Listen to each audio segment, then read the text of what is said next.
चिंतन यानी थिंकिंग का अध्ययन करेंगे। क्या? थिंकिंग, चिंतन।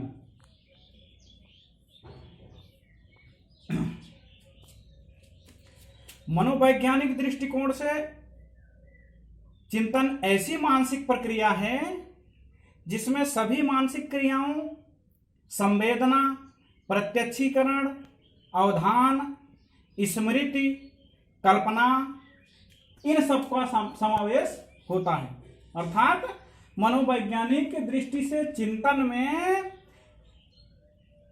एक ऐसी मानसिक प्रक्रिया है जिसमें सभी मानसिक क्रियाओं, क्या क्या? संवेदना, प्रत्यक्षीकरण, अवधान, स्मृति, कल्पना आदि का समावेश होता है। अब बात आई चिंतन के अर्थ की। चिंतन के अर्थ की बात आई। कई बार व्यक्ति के समक्ष ऐसी परिस्थितियां उत्पन्न हो जाती हैं जिसमें व्यक्ति अपने पूर्व अभ्यस्त उपायों के द्वारा समायोजन नहीं कर पाता। ऐसी परिस्थिति को क्या कहते हैं?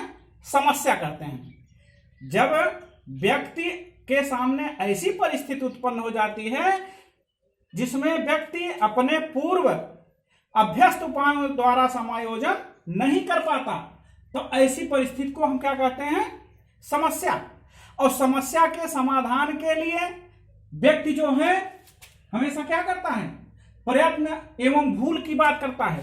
पर समस्या के समाधान के लिए व्यक्ति प्रयत्न व भूल के द्वारा भी प्रयास करता रहता है।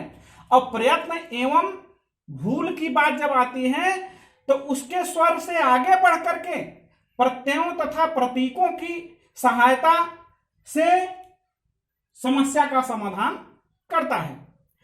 क्योंकि जब खोजने की उसके मन में जो भावनाएं आती हैं उसके विषय में चिंतन करता है, समस्याओं का समाधान करता है, यही चिंतन है। और सरल शब्दों में अगर कहा जाए तो यह कह सकते हैं कि मानसिक प्रक्रिया है। क्या? चिंतन विचार करने की मानसिक प्रक्रिया है। क्या है? चिंतन विचार करने की मानसिक प्रक्रिया है। सरल शब्दों में अगर चिंतन के विषय में चर्चा की जाए तो वह विचार करने की मानसिक प्रक्रिया है जो किसी समस्या के कारण आरंभ होती है और उसके अंत तक चलती रहती है। किसी समस्या के कारण आरंभ होती है और जब तक समस्या सॉल्व नहीं हो जाता तब तक वह चलती रहती है। अब बात आई परिभाषा की। परिभाषा, चिंतन की परिभाषा के विषय में विभिन्न प्रकार के मनोवैज्ञानिकों ने अपने अपने ढंग से अपनी परिभाषा व्यक्त की है। तो सर्वप्रथम हम रास के अनुसार बताते हैं। किसके अनुसार? रास के अनुसार। रास ने क्या बताया? चिंतन की परिभाषा। रास ने बताया कि चिंतन मानसिक प्रक्रिया का ज्ञानात्मक पहलू है। चिंतन क्या है? मानसिक प्रक्रिया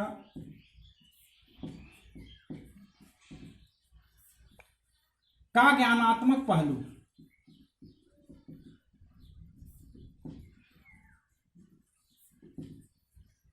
चिंतन मानसिक प्रक्रिया का ज्ञानात्मक पहलू है। अर्थात thinking is mental activities it's cognitive aspect. क्या है? Thinking is mental activity is it's cognitive aspect. अब गिलमर के अनुसार बताते हैं। किसके अनुसार? गिलमर के अनुसार। गिलमर महोदय ने चिंतन के विषय में क्या बताया? इन्होंने बताया कि चिंतन समस्या समाधान की एक प्रक्रिया है। क्या है? समस्या समाधान की एक प्रक्रिया। किसने बताया? गिलमर महोदय ने बताया कि चिंतन जो है समस्या समाधान की एक प्रक्रिया है। अब वुडवर्थ महोदय ने क्या बताया? वुडवर्थ के अनुसार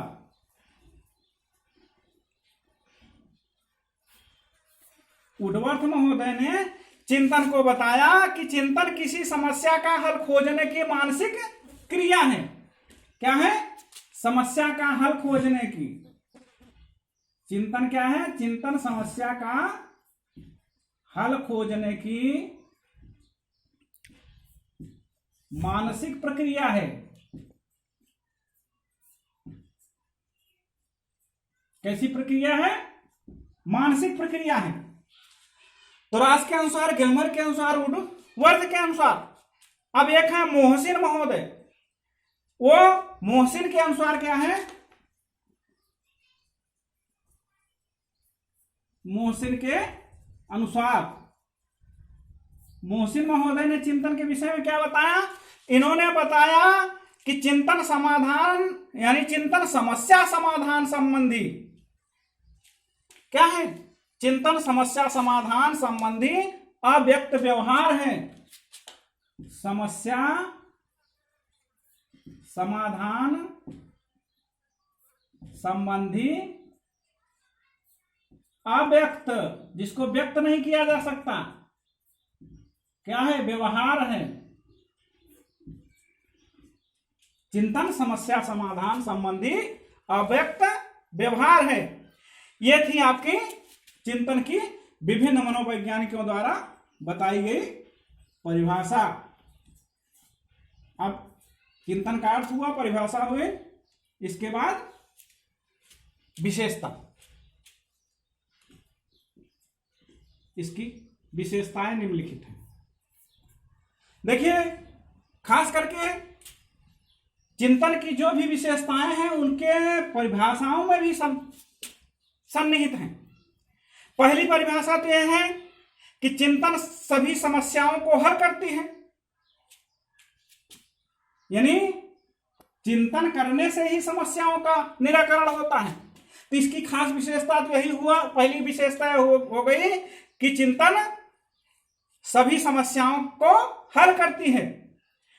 और दूसरी बात अगर आई दूसरी विशेषता में, तो चिंतन क्या करता है? किसी चिंतन का आविर्भाव किसी समस्या के उत्पन्न होने पर ही होता है। चिंतन का आविर्भाव किसी समस्या के उत्पन्न होने पर ही होता है। और तीसरी, चिंतन मानसिक क्रिया का ज्ञानात्मक पक्ष है। ये चिंतन बताया गया ना, रास महोदय ने बताया।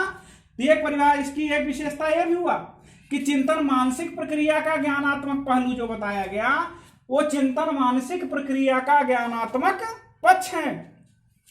और चौथी विशेषता इसकी, चिंतन समस्या का मानसिक समाधान है। अब देखिए, वुडवर्थ ने बताया था समस्या का हल खोजने की मानसिक प्रक्रिया है। तो विशेषता में क्या हो गया? चिंतन क्या हुआ? चिंतन हमेशा मानसिक समाधान है। किसका? समस्या का। चिंतन समस्या का मानसिक समाधान है। अब देखिए, अगली विशेषता इसकी एक और बताया, हमने बताया था ना कि प्रयत्न और भूल के माध्यम से। तो प्रयत्न एवं भूल के स्तर के आगे चिंतन स्तर है। जब हम बार बार प्रयत्न करते हैं और भूलते रहते हैं और उस समस्या का समाधान नहीं कर पाते, तो चिंतन करने के बाद वो समस्या सॉल्व हो जाता है। तो प्रयत्न एवं भूल के स्तर के आगे का चिंतन स्तर है, जिसके द्वारा व्यक्ति समस्याओं को हल करता है। ये थी विभिन्न प्रकार की विशेषताएं। अब चिंतन के प्रकार। क्या प्रकार? देखिए, चिंतन के निम्नलिखित प्रकार बताए गए। सबसे पहला है प्रत्यक्ष बोधात्मक या मूर्त चिंतन। प्रत्यक्ष बोधात्मक या मूर्त चिंतन, ये हो गया पहला आपका। प्रत्यक्ष बोधात्मक या मूर्त चिंतन क्या है?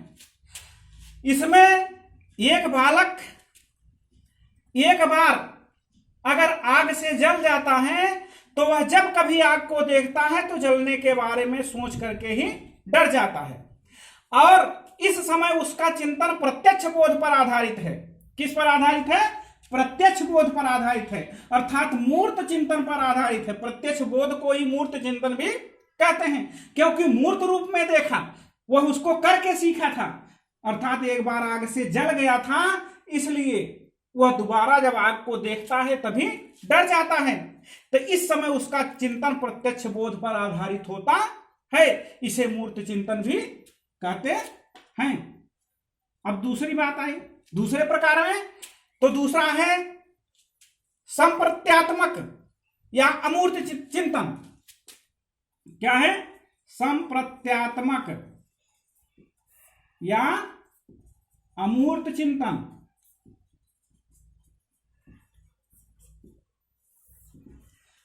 इसमें क्या है? इस प्रकार के चिंतन का विकास हमेशा भाषा का महत्वपूर्ण स्थान होता है। इस प्रकार के चिंतन के विकास में हमेशा भाषा का महत्वपूर्ण स्थान होता है, क्योंकि इसे समझने में क्या होता है? चिंतन करना पड़ता है, संप्रत्यय उसके अंदर आते हैं, अमूर्त कल्पना करनी पड़ती है भाषा को समझने के लिए, और खोज और आविष्कारों में सहायता मिलती है। जब भाषा के माध्यम से कोई चीज जान लेते हैं तो हम किसी चीज का खोज भी करते हैं और आविष्कार भी करते हैं। यह है संप्रत्यात्मक या अमूर्त चिंतन। तीसरा क्या है? तीसरा है विचारात्मक या तार्किक चिंतन। क्या? विचारात्मक या तार्किक चिंतन। इसमें क्या होता है? विचारात्मक या तार्किक चिंतन में हमेशा सरल से जटिल की तरफ, यानी इसमें सरल समस्या की बात नहीं है, अपेक्षाकृत तर्क के माध्यम से जटिल समस्याओं का समाधान किया जाता है। अर्थात इसमें तर्क को सामने रखा जाता है, विचार करने के बाद तर्क को सामने कर रख करके तार्किक चिंतन के माध्यम से ही समस्या का समाधान किया जाता है। लास्ट है चौथा सृजनात्मक। क्या है? सृजनात्मक चिंतन। इसमें हमेशा देखिए, इस चिंतन का प्रमुख उद्देश्य हमेशा किसी चीज का निर्माण करने से है। अक्सर लोग सृजनात्मकता के अभाव में किसी चीज का निर्माण नहीं कर पाते, इसलिए यह आवश्यक है कि वह बालक अगर सृजनशील है तो निश्चित रूप से वह वस्तु का निर्माण कर सकता है। अर्थात इस पहलू पर आ जाता है कि वस्तुओं, घटनाओं या परिस्थितियों में किसी भी प्रकृति की व्याख्या करने के लिए संबंधों की खोज करता है। वैज्ञानिकों तथा अनुसंधानकर्ताओं ने इसी चिंतन को अपनाया है। अर्थात जितने भी वैज्ञानिक हैं या अनुसंधानकर्ता हैं, उनमें सृजनात्मकता का ही चिंतन पाया जाता है। अब ये चार प्रकार थे। अब चिंतन के सोपान। क्या? सोपान। चिंतन के विभिन्न मनोवैज्ञानिकों ने अपने अपने अनुसार चिंतन के सोपान बताए हैं, लेकिन जो प्रमुख सोपान इसके 5 ही माने गए हैं, क्योंकि उसको चाहो वुडवर्थ महोदय हो, चाहो प्रसिद्ध शिक्षा शास्त्री जॉन डीवी हैं, उन्होंने 5 सोपान बताए हैं। कितने? 5 सोपान। तो सबसे पहले वुडवर्थ के अनुसार बताते हैं। वुडवर्थ ने जो 5 सोपान बताए हैं वो निम्नलिखित हैं, क्योंकि वुडवर्थ के अनुसार चिंतन की प्रक्रिया निम्नलिखित 5 सोपानों के आधार पर ही चलती है। तो इसमें पहला क्या है? पहला सोपान क्या है? पहला है लक्ष्य की ओर उन्मुख होना। क्या होना? लक्ष्य की ओर उन्मुख होना। और दूसरा क्या है? दूसरा सोपान इसमें बताया लक्ष्य प्राप्ति के लिए प्रबल प्रयत्न करना। क्या करना? लक्ष्य प्राप्ति के लिए प्रबल प्रयत्न करना। अब तीसरा क्या है? तीसरा जो प्रमुख सोपान बताया गया वो बताया गया पूर्व निरीक्षण तथ्यों एवं अनुभवों का स्मरण करना। क्या? पूर्व निरीक्षण तथ्यों या अनुभवों का स्मरण करना।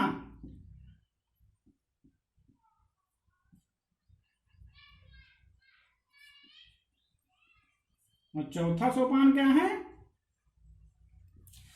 चौथा है पूर्व तथ्यों एवं अनुभवों को नए रूप में संयोजित करना। पूर्व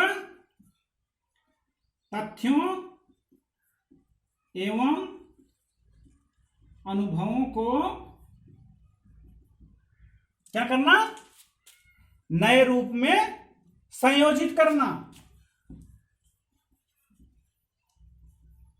नए रूप में संयोजित करना। पांचवा क्या है? यानी लास्ट सोपान क्या है? यानी आंतरिक वाक गतियों एवं मुद्राओं का प्रयोग। आंतरिक वाक गतियों या मुद्राओं का प्रयोग। ये था 5 प्रमुख सोपान वुडवर्थ के अनुसार। पहला क्या है? लक्ष्य की ओर उन्मुख होना। दूसरा, लक्ष्य प्राप्ति के लिए प्रबल प्रयत्न करना। तीसरा, पूर्व निरीक्षण तथ्यों या अनुभवों का स्मरण करना। और चौथा है पूर्व तथ्यों एवं अनुभवों को नए रूप में संयोजित करना। और लास्ट पांचवा, आंतरिक वाक गतियों या मुद्राओं का प्रयोग। ये जो सोपान बताए गए 5, ये वुडवर्थ महोदय के अनुसार बताए गए। अभी प्रसिद्ध शिक्षा शास्त्री जॉन ड्यूबी के अनुसार, यानी जॉन ड्यूबी ने जो 5 बताए हैं, जॉन ड्यूबी के अनुसार इन्होंने जो 5 सोपान बताए हैं, उनका पहला क्या है? समस्या की उपस्थिति। क्या है? समस्या की उपस्थिति। और दूसरा क्या है? दूसरा है समस्या का स्पष्ट ज्ञान। क्या है? समस्या का स्पष्ट ज्ञान। और तीसरा सोपान इनका क्या है? संभावित समाधान। क्या है? संभावित समाधान। चौथा इनका क्या है?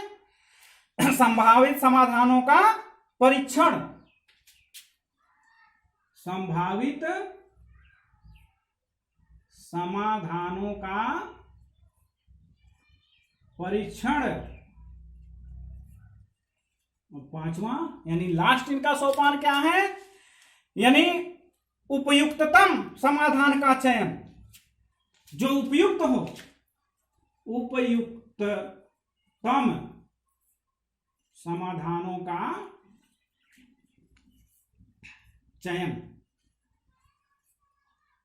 ये जो है, ये प्रसिद्ध शिक्षा शास्त्री जॉन ड्यूबी के अनुसार जो 5 सोपान बताए गए हैं, समस्या की उपस्थिति, समस्या का स्पष्ट ज्ञान, संभावित समाधान, संभावित समाधानों का परीक्षण, उपयुक्ततम समाधानों का चयन। ये था आपका चिंतन का अर्थ, परिभाषा, विशेषता, प्रकार व उसके सोपान। ठीक।